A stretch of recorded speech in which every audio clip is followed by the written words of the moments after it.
Hi, how are you? I hope you're doing well. Welcome to my channel, Whiskey and Wool. This is my Knitter's Life series where I chat about my knitting and my makes and lots of different things. I hope you're doing well as you can in this world we live in.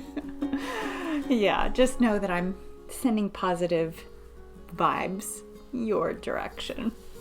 Thank you for coming and thank you for spending a little time with me today. I love exchanging ideas and comments down below, and also some people find me through Ravelry or through Instagram, all of that. My name is Shannon. You can find me on Ravelry and Instagram as Whiskey and Wool. On Instagram, there are four O's, I shouldn't call them zeros, 4 O's in the word wool instead of just 2.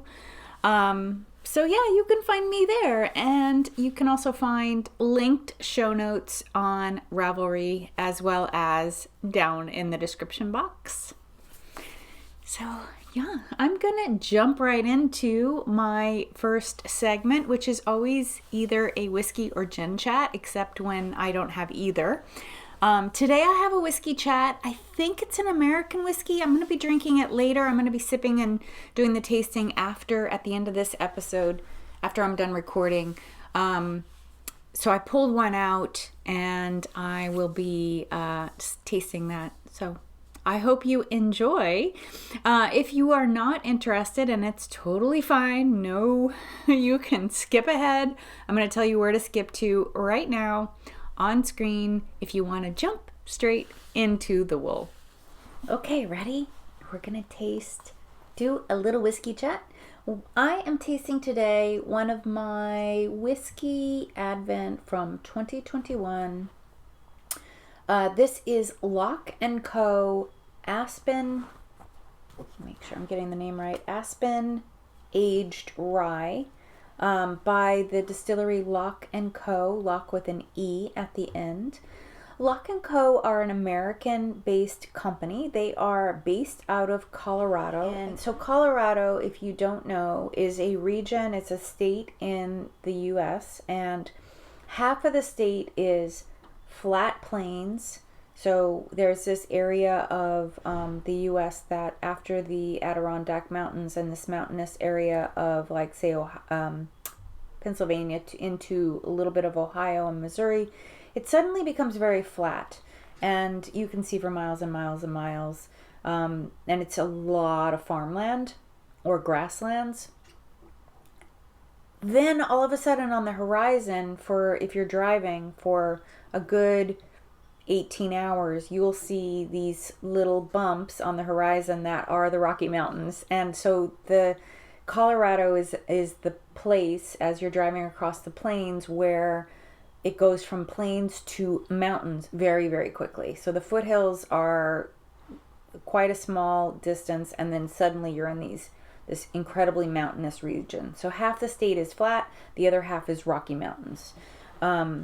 It is known, so like Denver area, the capital of Colorado, and most of the cities that are in the mountainside are the mountainside of the state, which is the western side of the state, are known for, attractive to people who are very interested in outdoor sports. So camping, hiking, trail riding, whether trail riding horses or trail riding bikes or just running. So it's probably, in terms of fitness level, in the entire U.S., you find incredibly fit people in that region, in that area.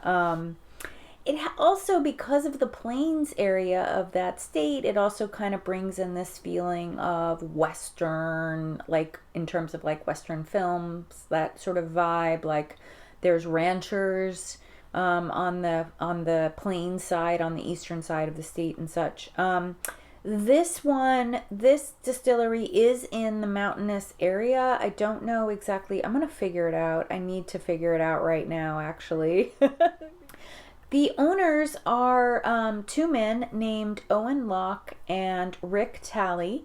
They both worked in industry in Colorado. They're native Colorado people. I think Owen's family has been in Colorado several generations. They remembered there was his history of moonshine being made by his family like a few generations back. He learned how to start home brewing when he was 15 years old. He's now, I don't know, middle age, 40s maybe. And they, one or both of them, I think both of them at some point worked for Beam Suntory, which is a Japanese owned whiskey company, Suntory whiskey. So at some point they were sales experts like on the US side for that company. So they do have some history with whiskey.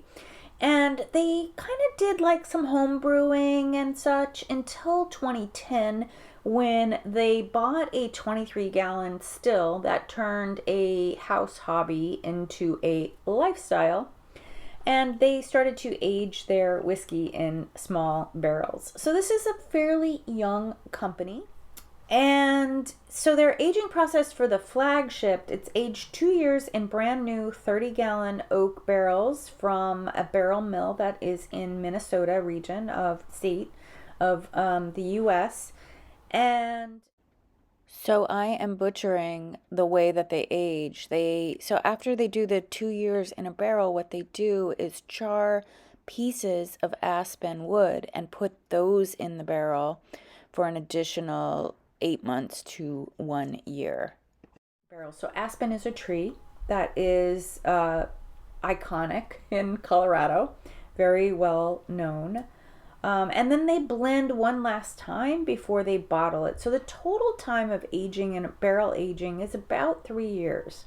So it's a fairly young whiskey compared to Scotch whiskeys, which have a much longer period of time that mostly that they spend in barrels. The limited release is aged longer, so spends 3 years in the new oak barrels. It's also unusual, so a Scottish whiskey company would use barrels that were used for something else. They wouldn't age them in brand new oak barrels, but this American company, where regulation on how you create your whiskey isn't quite as rigorous and specific as it is in Scotland and some other regions. So and they finish that limited one similarly. They just don't mix it all together.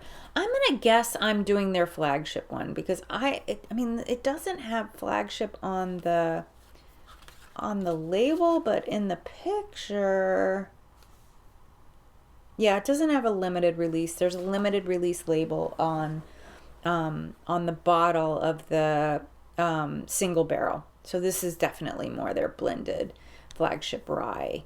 I think that's all they make. I don't see any other alcohol on their website. So let's get into the tasting. I have poured it into into my Simon Pierce Scotch glass that I got for Christmas last year. The Flavier, this is from the company Flavier. They do whiskey advent calendars. And by the way, if you're interested in buying any type of advent calendar, alcohol-based advent calendar, now's the time to buy them. I did purchase a whiskey advent and a gin advent. I think I had said last time I was only going to purchase gin this time around, but I found a 12-day whiskey, which is more my speed. The 24-day, I still have bottles from 2020's advent, just a couple, and I still have a couple from my 2021. So I think 24 is a little too much for me. But anyway, here we go. Let's taste. Oh my gosh, so right off the top, it just smells like Christmas cake. There's caramel, there's fruit, there's a lot of sweetness, there's a little bit of that, like you're outside and there's a campfire in the distance, like a little hint, a wispy hint of smoke. Yeah.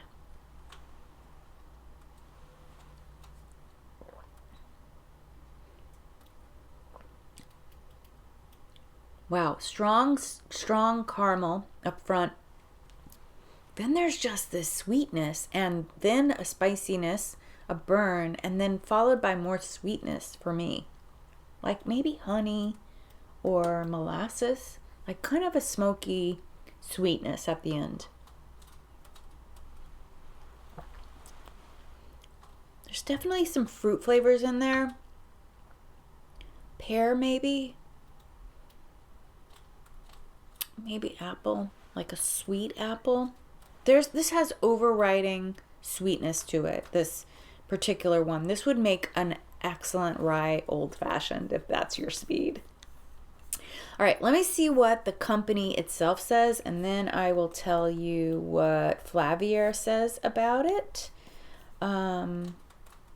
Gonna just look for that right now. Anyway, yeah, it seems $70 is the price. $75 for the price. Okay, this is what the company Locke & Co. Distillery says about their rye.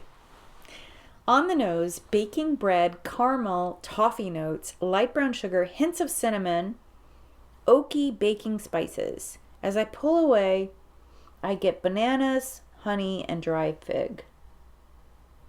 Oh my God, yes. All of that. Oh my gosh, yes. I'm telling you, it smells like Christmas.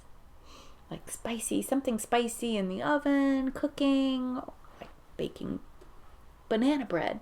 Yes, like that. Okay, taste. The rye whiskey starts with sweetness, hints of cherry pits and vanilla, then the spice of rye comes on the tip of my tongue. But it has a soft mouth feel, I would agree. It's not overwhelmingly spicy. Mid-palate, there are subtle notes of caramel, golden maple syrup, plus tobacco and cinnamon notes as it becomes buttery and smooth and well-rounded between the sweet and spicy characteristics. Nice clean finish with ginger, pepper spice, and moderate warmth with a dry sawdust bite. Interesting. Okay, that's what Locke & Co. says. Oh my gosh, I'm looking forward to enjoying that when I'm done with this. Okay, Flavier says, oh, I have a flavor wheel, which I'll put on screen for you right now. Nose, bright with distinctive aspen note from the barrels and crisp florals over baking spices. The flavor is sweet up front, which I definitely tasted as well, with enough rye spice, brittle toffee, and complex wood notes from the oak and aspen to cedar and sandalwood. The finish is woody and sweet. Yeah, so there's definitely sort of this sweet spice sweet that happens in the mouth as you taste it and swallow it. It's really good. I like it. Like I said, I think if you like rye old fashions, this would be a very nice rye old fashioned, like kind of an upscale rye old fashioned. The flavor wheel says that it starts with sweet, moves to spicy, then you have oak, then toffee, woods, taste, floral, caramel, vanilla, and cedar wood. All right.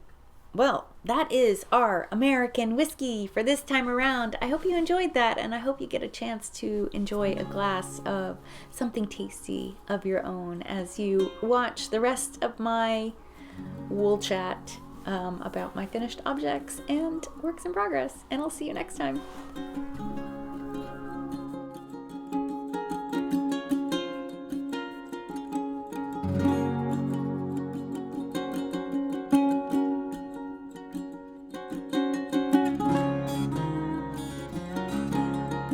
Welcome back. Hope you enjoyed that. I hope I enjoyed that. I hope the lighting is okay. It is the end of the day, around 5 o'clock here in northern New Jersey, where I work and live and craft. And I'm just being lazy. I didn't want to pull out my lights, but I may stop if I notice the screen getting dark. I think the color is okay, and I think I can tweak it a bit, brighten it up a bit in editing. But I may stop to put up my studio lights, which I have. So you may suddenly see a change in the color tone if I do that. Anyway, let's talk about my knitting. I have 2 finished objects that I want to share with you. One was promised from last time, This is the Acre Sweater by Petite Knit. And it is this is in the size 2 to 3 years. So Acre Sweater, I feel like everyone has knit this. It's been around forever, for like 5 years or so. And this one is her one that's sized for children. So it starts at like 0 to 6 months and goes through, like, this is about the middle of the range, this size. But yeah, super fun, quick knit. I wasn't sure I was gonna like it in this highly variegated yarn that I bought from Qing Fibre, part of Qing Fibre's new colors sets that she made for fall. And you might also be hearing some very chirpy birds right now. I guess it's bird feeding time and they're at the feeder, and I do have the window open, so hopefully you enjoy it, or I can edit it out. So the colorway is called Flying Saucer. I bought 2 skeins in the DK weight, the Dashing DK, which I think is just 100% merino, superwash fine merino. It's really super soft yarn, very, very soft yarn. Really, really cool. To my eyes, this size looks a little bit bigger than my granddaughter. This is for my granddaughter, Julie, who is turning 2 next week. Her full name is Juliana, and we call her Julie. Yeah, it looks a little big, which I'm excited about, because the last sweater I made her in the spring fit her pretty perfectly. Like, there was just a little bit of growing room. So I hope there's enough growing room in this sweater for her to wear it this winter and next. We'll see. I will know this weekend when I go see her for her birthday. I did make a couple. I made 2 mods. One was unintended, and you might notice it if you know the pattern, that there are some holes around the neckline.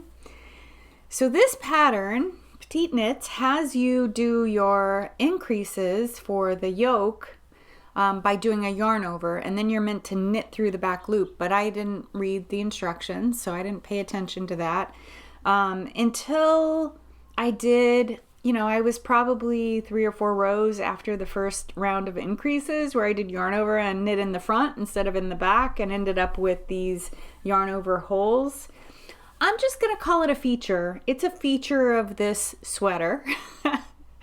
So once I realized that I was supposed to be doing through the back loop to, give that yarn over a twist so that then it looks like it was, knit in, you wouldn't have had that.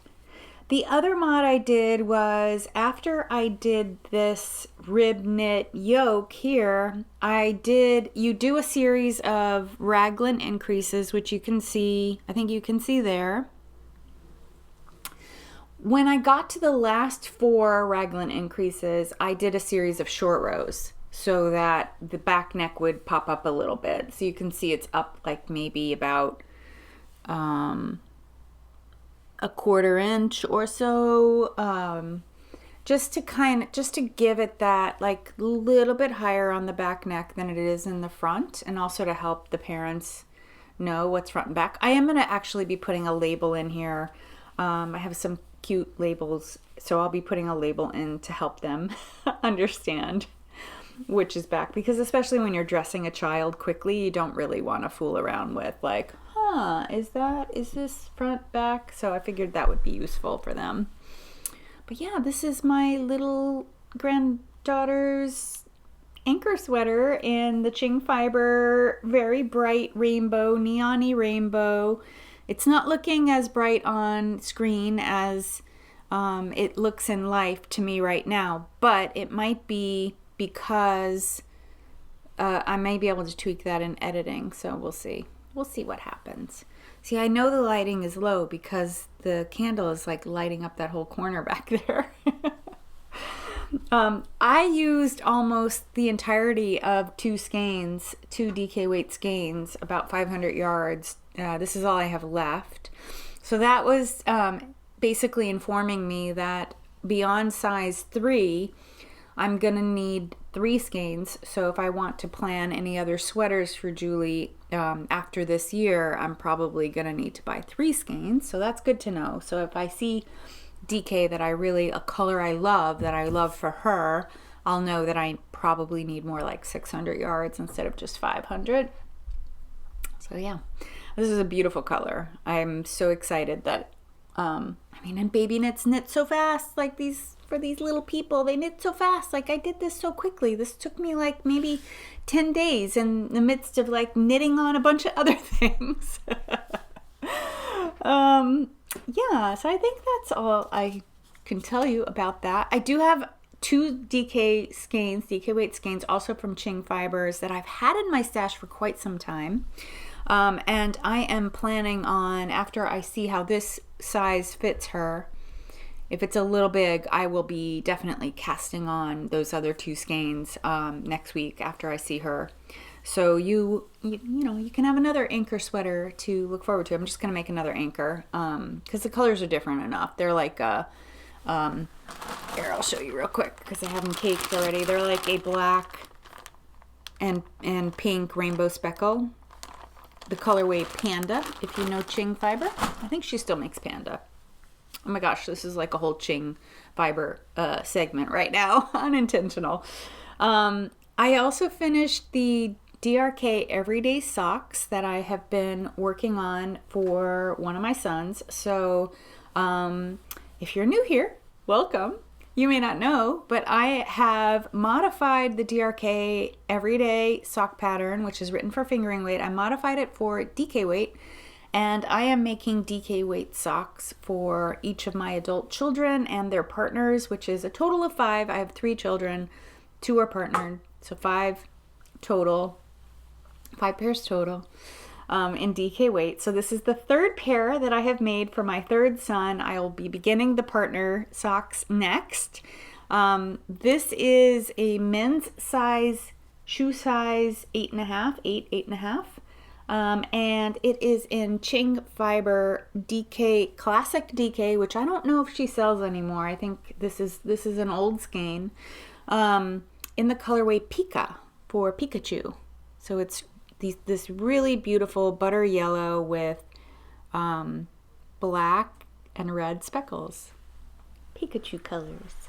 So yeah, I'm so glad. 2 more to go. And I'm so glad that I started earlier this year. So this is my 3rd of the 5 pairs.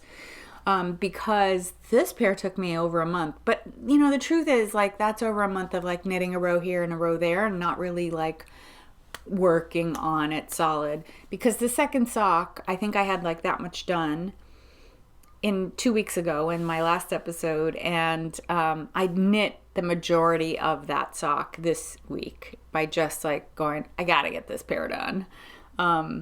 So yeah, those are all set, and those are for Christmas presents for my kids this year. Something that I'm doing for them for Christmas. So those are my 2 finished objects. I should probably tell you what I'm wearing, and then we'll talk about what Martha's wearing, which is one of my whips. I am wearing the Don't Look Up sweater. It's a pattern that was inspired by the movie Don't Look Up, and Jennifer Lawrence wore a couple handcrafted sweaters.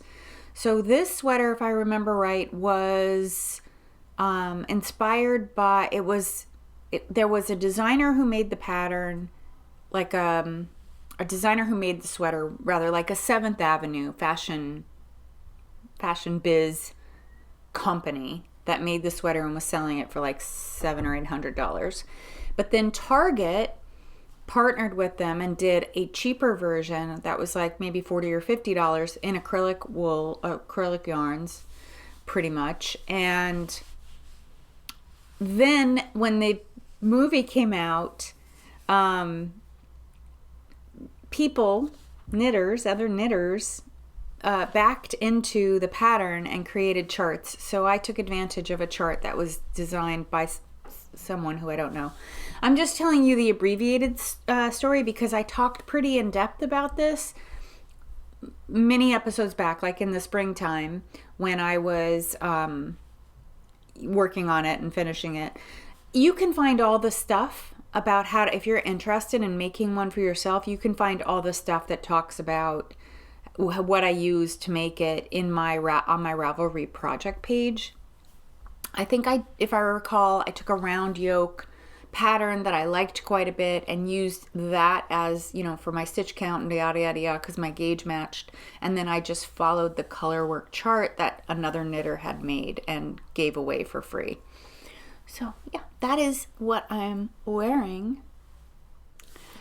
I got the studio lights, so you might notice a difference in the light right now. It's much better, right? Okay, anyway, moving on. Let's talk about what Martha's wearing, because she is wearing one of my whips. This is Alpine Glow by Andrea Mowry, and it is her Rhinebeck sweater, her collaboration with Magpie Fibers and Spin Cycle. It's her third or fourth year. I think it's her fourth year of doing that. I was not planning on knitting this sweater. However, if you've been here a while, you'll recall that I'm trying to knit from my stash, and I had yarn. I had all this yarn in my stash, aside from I needed to buy one other skein of the Spin Cycle that I'm using here. So let me go through what I'm using. I am using Rama. This is all supposed to be sport weight, and this Rama Phenol PT2 is pretty much a sport weight. It's the colorway 4124. It's kind of a nice, cool, denim-y blue. And my Spin Cycle is exclusive to the Mermaid's Pearl in Rhode Island, Providence, Rhode Island, and it is called Siren's Song. So you can see how it kind of does a bleed from turquoise to pale blue to orangey color, and there's like a little bit of gold in there too when it gets close to the orange.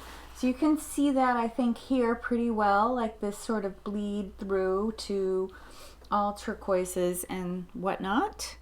I made the sweater a little bit longer. I would say about 4 inches longer than the pattern called for, because I wanted I'm just more comfortable wearing a slightly longer sweater versus like the crop version. I'm working on one of the sleeves right now, as you can see. The only mod I made to this pattern was that I knit the collar first, instead of casting on and going back to knit the collar. I think going back to knit the collar is like a really handy thing to do if you want to have a lot of control over how the neckline is, because you can do some modifications in knitting that collar. Like you can draw in the neck if it's too wide by, you know, casting on the collar after you're done knitting the sweater. But I just didn't want to, I haven't modified Andrea Mowry pattern around the neck in a while, in her latest few patterns. So I didn't think that was something I would want to do necessarily. So I just went right from the collar, like casting on the collar, and then I folded it over and did a whip stitch, which I will turn it around, but I don't know if you're gonna see. It's kind of far right, but trust me, I just whip stitched it down to get the double collar effect. The entire sweater, like Martha is my size, and the entire sweater looks small to me. I think in blocking, it's gonna grow both. I'll get more ease. I mean, there's quite a bit of ease there now. There's probably like 4 inches of ease. But I also think I'm going to gain a little bit in length, in the length of the sweater. You can kind of get an idea of how much ease there'll be by looking at how loose and baggy this section is versus where the color work is, I think, anyway. So yeah, this should be done the next time I see you. And if I were going to Rhinebeck this weekend, it would be done now. But since I'm not going to Rhinebeck, I haven't been pushing myself to finish it. I really would like to have it done by the coming weekend so that I can potentially wear it when I go to Maine, to Portland, Maine, to see my son and my daughter-in-law and granddaughter. That would be good. But not a big deal because I do have plenty of other sweaters to wear. Oh, the contrast color. Do I have it handy? Is that it? No, that's not it. I thought I had it handy. Oh, it's on the bed over there. Sorry. So I'm not going to show it to you. I'll do a yarn inclusive wrap up next time. But that beautiful orangey sunset red orange color up there with also hits of fuchsia is a color from La Vie en Aimée in her Merino Sport base called oh my gosh, Calcifer. It just went out of my head. I was going to say Cassiopeia, but I'm like, that's not it. Calcifer, who's it's part of her Mizuyaki color series where she dyes 2 or 3 colors a year, new colors. She introduces new colors each year. I've been slowly collecting them. I didn't get her latest 2. I'm just waiting until there's other things I want, and then I'll from her, and I'll buy those at that point in time. So I've just been collecting a skein of each color, and this red one that's based on Calcifer is gorgeous, but it's a little bit of an outlier from the rest of the colors. The rest of the colors kind of go together, but there was sort of this red orange fuchsia bright color that didn't really go so well with the rest of those. So because my thought was I'm going to make something out of all of them. But I really love it. It's beautiful. And I think it's perfect with the spin cycle where you're getting kind of this red, orange to blue bleed of the colors. So yeah, really, really love this. This has been a fun knit, and I'm excited to block it so I can see how it's actually going to fit. I have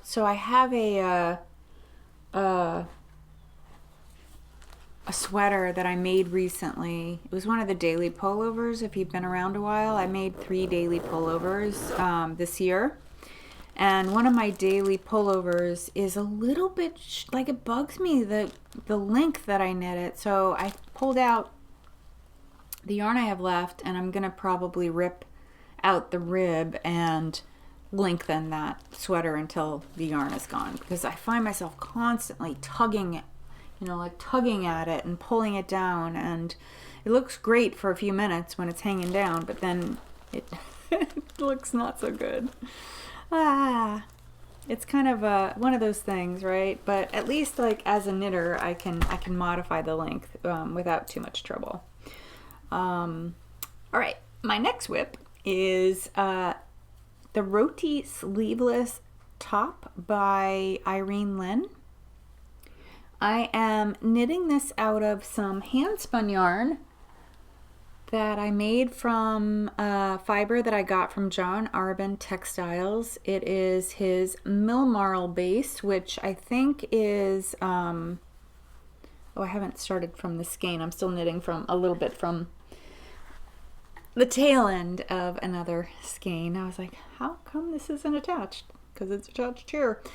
So yeah, Marl, it is a blend of Exmoor Blueface and a couple other things, which I'm going to put on screen, but if I forget to put it on screen, it's also going to be down in the description box, so you'll be able to see it. But it's like really rustic looking, but very soft wool, and has a really nice halo. I spun it semi-worsted, as is my default spin for most of my spins, where I do short forward draw. But it came out with the fiber itself just created this really nice halo. It is just the most perfect chocolate brown. It has the fiber before I spun it. And this goes back a while because I spun this maybe like 1.5 years, 2 years ago. The fiber had shades of red violet and blue violet in it. It was really, really pretty. But of course, when you spin it and all those colors kind of blend together, you just kind of get this like blendy brownish tone. So pretty. Really, really love it.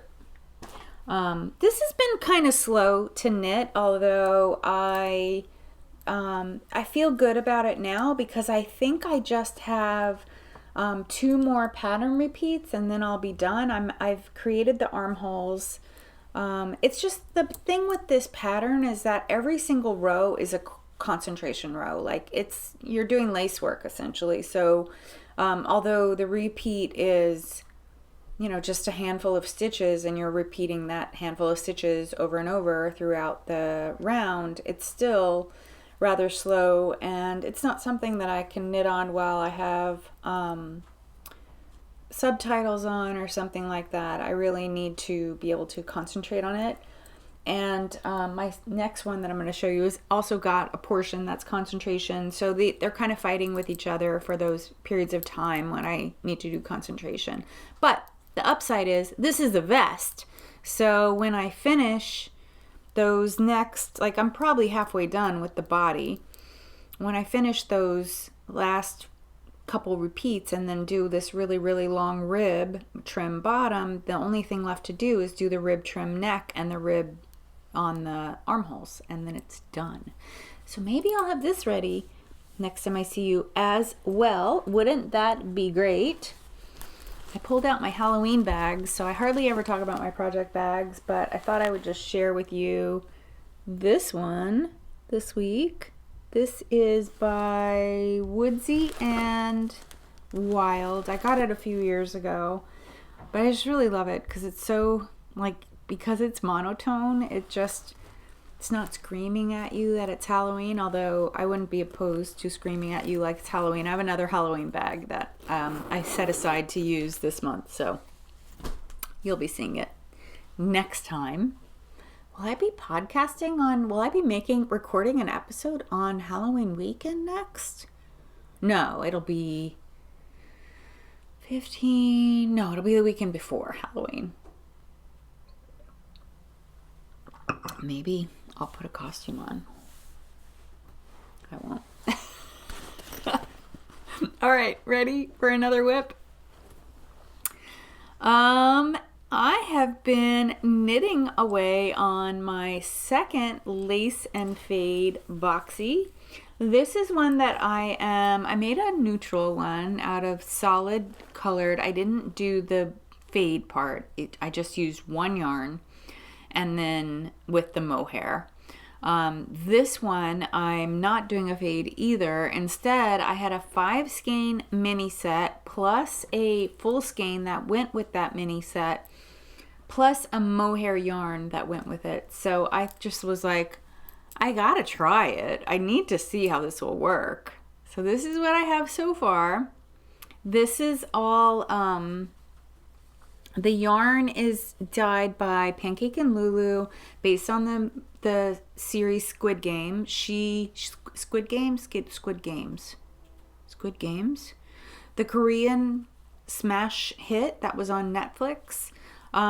Super interesting. I loved it. It was summer 2021, and so last like August or so, Amy of Pancake and Lulu dyed fiber, which you're seeing some of the fiber here, this pink, all the pink in here with the green blue up here. This was all the a 3-ply DK weight that I spun for the fiber.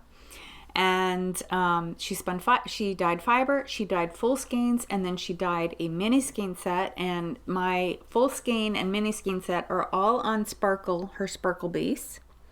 So my thought was I will do the shoulders, the neck trim, and the sleeves in the full skein, and then I will let each mini skein be a stripe. But I ruled out one of the 5 mini skeins because I figured out I only needed 4, and then I also thought it might be nice to end the sweater with the rib bottom to also be this variegated color. So yeah, this is what I have. And the mohair was just a happy accident that was in my stash, believe it or not. I didn't have to hunt for this. It was just there. And it is called Peach Mojito, and it's by Teeny Button Studios. But the colors were so close to what was going on in Squid Games. I think it works just fine. I do like it better, not fighting with the other full skein, but with the minis, as you can see there. The other 2 minis are turquoise blue, so that'll be the next one.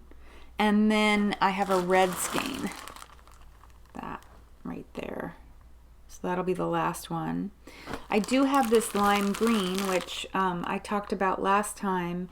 that to me, the lime green felt like an inspirational color when you look at the full skein. So I decided that was the one that I should drop out of the mix, because the full skein really has all the other colors, the fuchsia, the turquoise, the green, and red. Yeah, so this is fun. This is, I said this in a comment on my last episode, this is a wee bit out of my comfort zone in terms of the colors that I would wear, but I'm not concerned about that. I just thought it was a super fun knit, and I figured if I don't wear it, I'm going to gift it to someone that will, because I have a lot of people around me who would wear these colors. So I have several people in mind that I could gift this to. But yeah, I actually think it's pretty fabulous. I really kind of like it. I am knitting size 2, even though that is not the size that Hohi does. This is patterned by Hohi Locatelli. I've probably already put it on screen. But Hohi does a really good job of explaining to you what size you should pick. And what happened to me last time with my first one, I knit the size according to my bust measurement, but the problem I have is that I have a very large cup size, but a very small back. So I have a size 32-inch band, but I wear like HJ, something way down, like whatever 6 D cups are. That's my cup size, depending on the brand. So it's a huge difference. So I have a 40-inch bust measurement, but a 32-inch chest. And what happens with the last one, when I did it according to my bust measurement, it just looked too big on me, I think. I mean, I'm still wearing it. I wore it to work last week. It's beautiful. It's a beautiful, drapey, gorgeous knit. Super happy with it.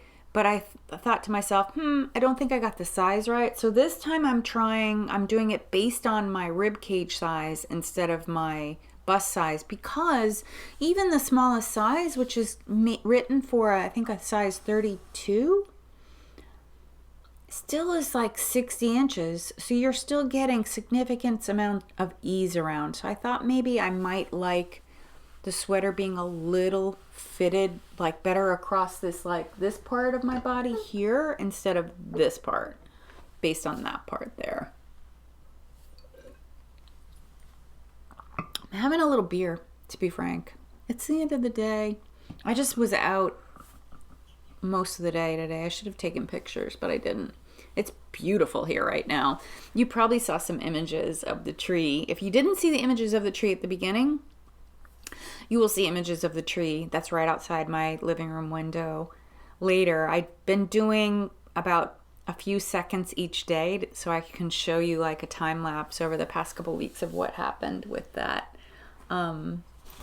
The tree. Oh gosh, it's so pretty. It's not done yet. It's still going. So not only will you have this week, but you'll have my episode in 2 weeks. Am I up to new cast-ons? Yeah, I didn't cast on a new pair of socks yet because I'm spending time with my family this weekend.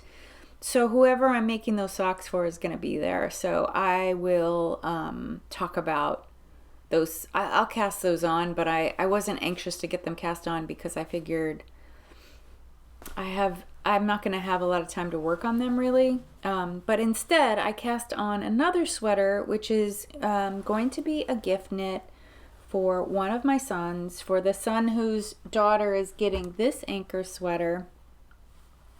I cast on an Anker sweater for him using My Boyfriend's Size by Petite Knit. So, although I should like to rename it My Son's Size. So yeah, this is the Anker sweater by Petite Knit. I just started it a couple days ago, so I don't have a lot done. I think that's it's. There's no shaping in it right now for the no short row shaping, but this is the yoke, so it's a top-down knit, and you do these sections of 1x1 rib, and for the adult one you do 5 of them. For the child it was 4, and these were only about 6 rows, and this one is significantly more. Finding it a little tedious doing that 1x1 rib, but it's okay. I can do 1x1 rib without looking, so it's totally fine. I will be adding short rows in the back after the yoke if there aren't any. I'm slightly concerned though that this yoke is going to be long, like a little too long, because my gauge was a little bit bigger than the gauge indicated in the pattern. And instead of changing my needle size, I sized down. So I'm making a size smaller than what my son should have to get to the size that he would have. And that means that I just need to keep an eye on the vertical measurements. And the other thing that I do when I size down in the pattern, I make sure that my vertical row count is the same, or like I take note of what it was pre-blocking, before blocking the swatch, and after blocking the swatch. And in my case with this yarn, before and after blocking the swatch, the row count did not change. The stitch count did, but the row count stayed the same. So I know whatever I've got in terms of the yoke length when I get to the point of splitting for the sleeves will be the same as what I've knitted right here. So, but this is just going to be so gorgeous, and I think that ribby stitch around the chest is just going to feel like a warm hug. It's going to almost be like having a scarf, because there is definitely extra fabric built up in there. Yeah, I think this is going to look really nice. I wanted to make him a sweater that would work for him for his office job. And also for, like, you know, weekends out if he goes out. Yeah, the yarn is really amazing. It is by Stonewool. It's a DK weight yarn. It is a Romney Merino blend, all made here in the US. So gathered from US wool makers, wool producers, sheep farmers, and spun here in the US.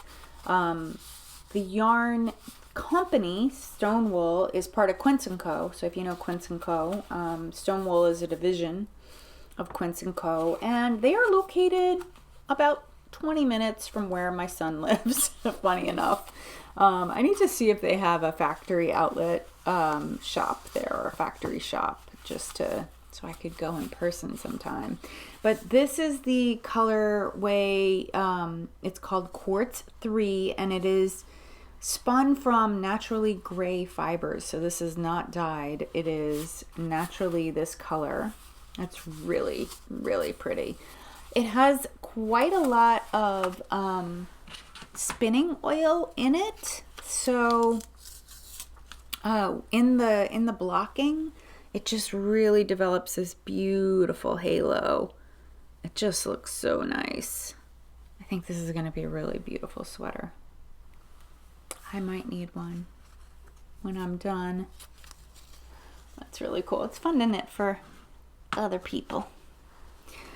So yeah, that is coming along. I want to get this to the point where I'm on the stockinette body so that I have something nice and mindless, because my other two works in progress both have a concentration. Like, I'm on the lace portion of the lace and fade, and that's concentration. And then when I get to the stripe, the mini skein stripe, it's, you know, mindless stockinette. But yeah, I need something that's just like miles and miles of stockinette. So once I get past the yoke, that's what that will be for me.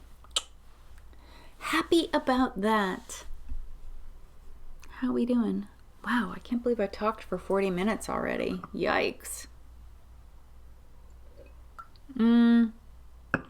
All right. Spinning. I have a little bit of spinning to show you, not a lot. I spun another sweater's quantity since I last spoke to you, and I want to show you the prep video before I show you the yarn. So go watch that. I filmed that a couple weeks back before I started this project. So yeah, go watch. But these are the ones that I am spinning next. These are by Loop Fiber Studio.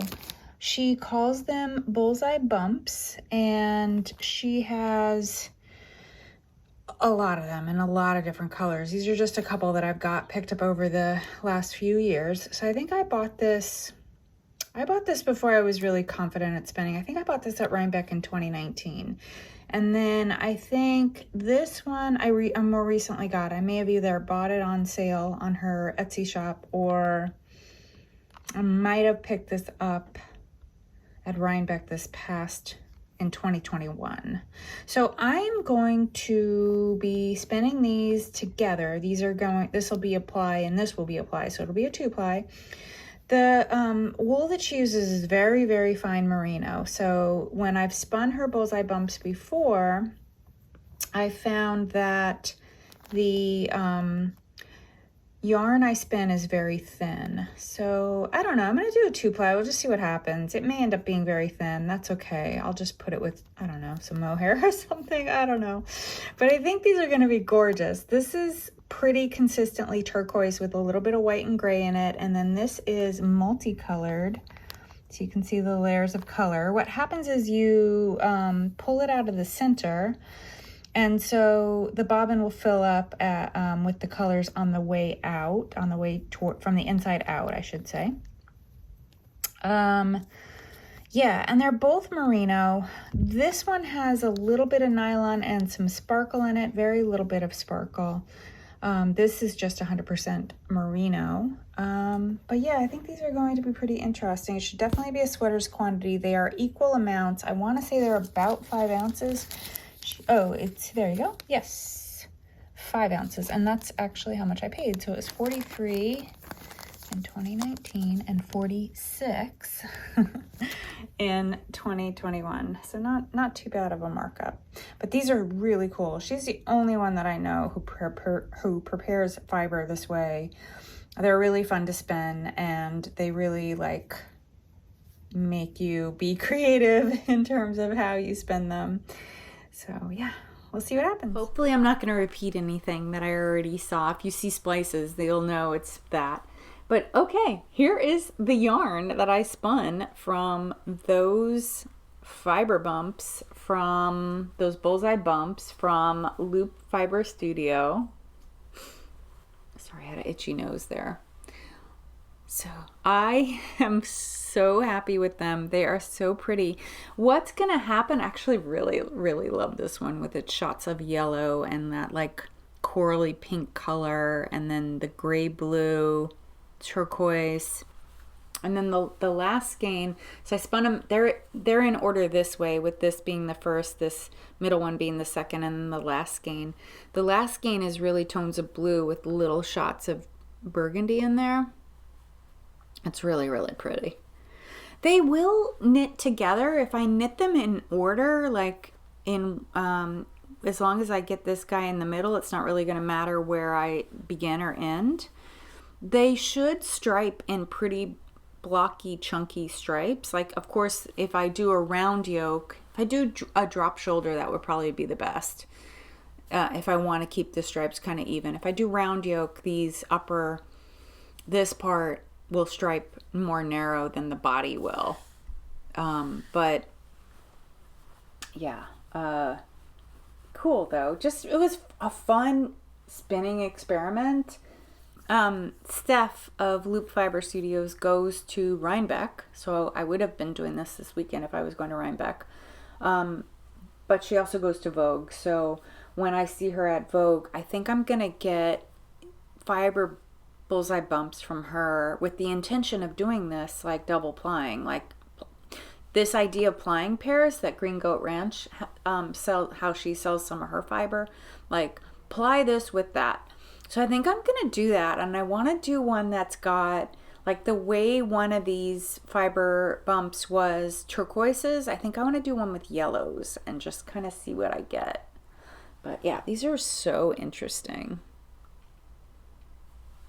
We'll see what I end up making with those. I don't know, but so fun. Okay,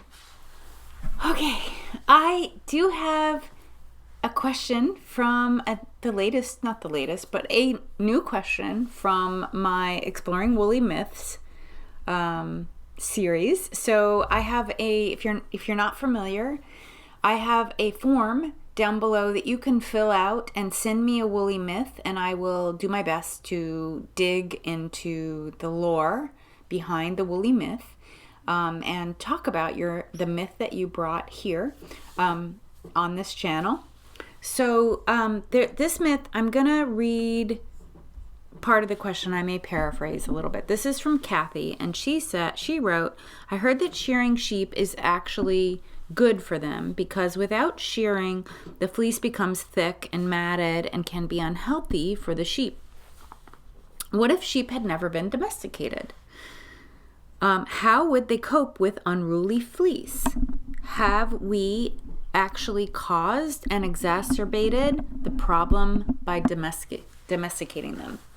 So this took, good question. Thank you, Kathy. I appreciate it so much. But this took quite a lot of thought and digging on my part to get to the bottom of it.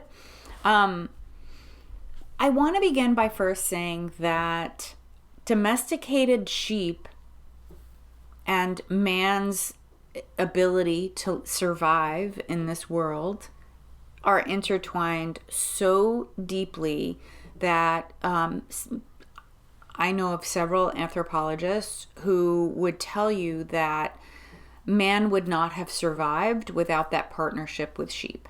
Man would not have survived on this planet without that partnership with sheep.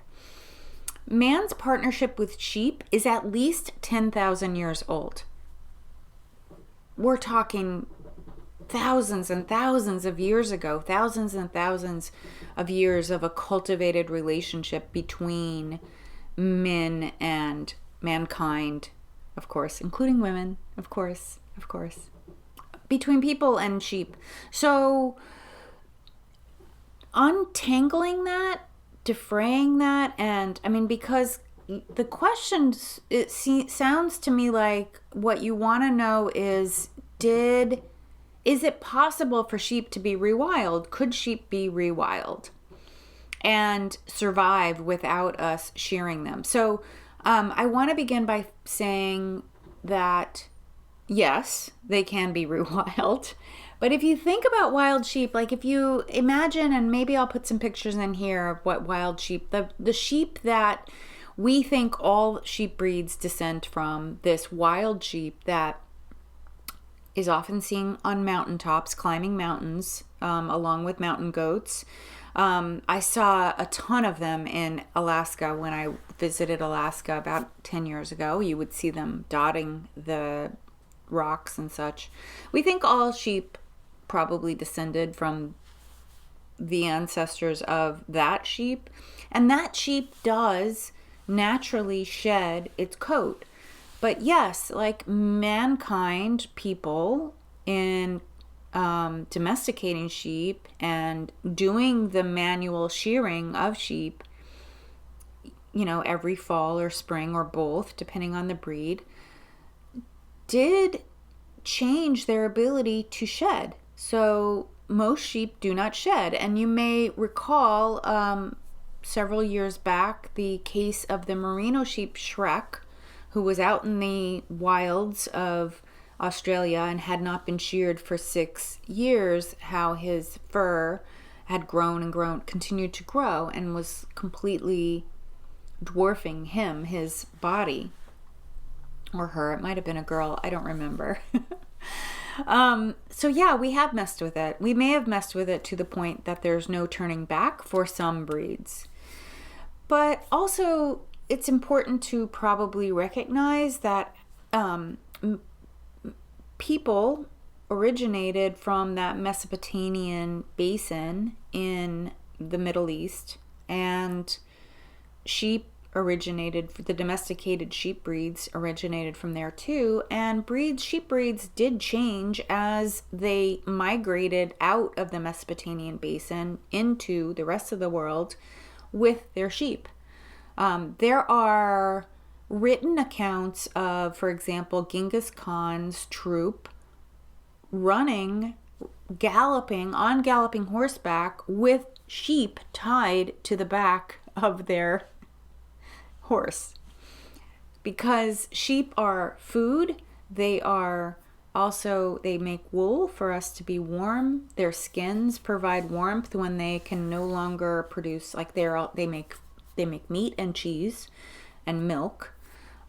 So they were really, there's, like I said at the beginning, there are some anthropologists who think that our fate, humankind's fate, is entwined with our ability to domesticate sheep. There are a handful of cases where sheep were accidentally rewild, or perhaps rewild themselves, and did recoup the ability to shed their woolly coats on a normal basis. It took a while, took a generation or two of those sheep to get to that point. And so that's interesting. I actually think, if I'm not mistaken, I'll maybe pop it on screen, but I think Stonewall has some wool from a sheep breed that is from the Australian, maybe New Zealand, one of the islands there, where sheep were left behind on an explorer's journey, a European explorer's journey through those islands, and they rewild themselves and are now like a very unique sheep breed because they were not continually mixing their bloodline with whatever other sheep were around. So yeah, some sheep can recoup and backwards devolve, I guess, is a way to think of it, or re-evolve, where they shed their wool again. I was gonna say too that if you look at sheep breeds and you study sheep breeds, and I'm by no means an expert, this is just little tidbits of information that I've picked up. There's sheep breeds that are considered primitive. So like a Shetland sheep, for example, is probably the best well-known primitive sheep breed.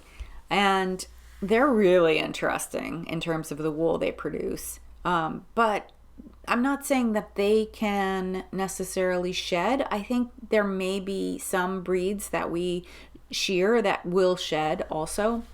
But if you think about it, like collecting wool from a sheep that's shedding is very time consuming. It's more time consuming than the processes we already have, because it means following around behind them and picking bits of wool off of branches or bushes or off the ground as they shed it. So it was definitely more efficient for humans to shear the sheep at a particular time of year, when they can then process bundles and bundles of it and take it in.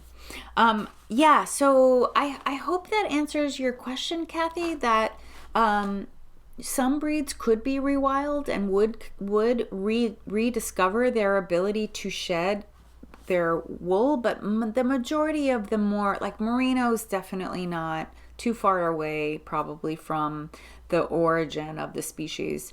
And there still are wild sheep breeds that do shed, but they're not as soft and as nice and squishy as the wools we like to knit with. So, I mean, if all humans died tomorrow, would sheep survive? Sure, absolutely, they would. Would all of them? Probably not. Some of them would probably grow their wool out to a degree that they weren't able to walk anymore, and then they would pass. But there would definitely be some sheep that would survive and continue to thrive here. Shearing a sheep does not hurt them. It is something that they are accustomed to, and it happens to them once or twice a year, and they're fine. They regrow their woolly coat, and farmers like Tammy White, for example, and Wing in the Prayer, and other farmers, White Barn Farms, so many other like small wool producers, they care for those animals like their family. So there's a lot of care and love for those sheep. I'm not here to judge or to say this is the way we must live. But I do want to just recognize that these thousands and thousands of years of domesticating sheep has irrevocably changed. Some of them, most of them probably. Some would be able to revert. I think that answered your question. I do want to recommend this book because this was a book that I got quite a lot of the information out of. It's called Follow the Flock, How Sheep Shaped Human Civilization, and it is by Sally Coulthard. And yeah, quite interesting. It follows where sheep went, and it's got a little knitting history in it as well. It's a pretty fun read, and definitely gets into, you know, some of the evolution of the human sheep relationship, shall we say.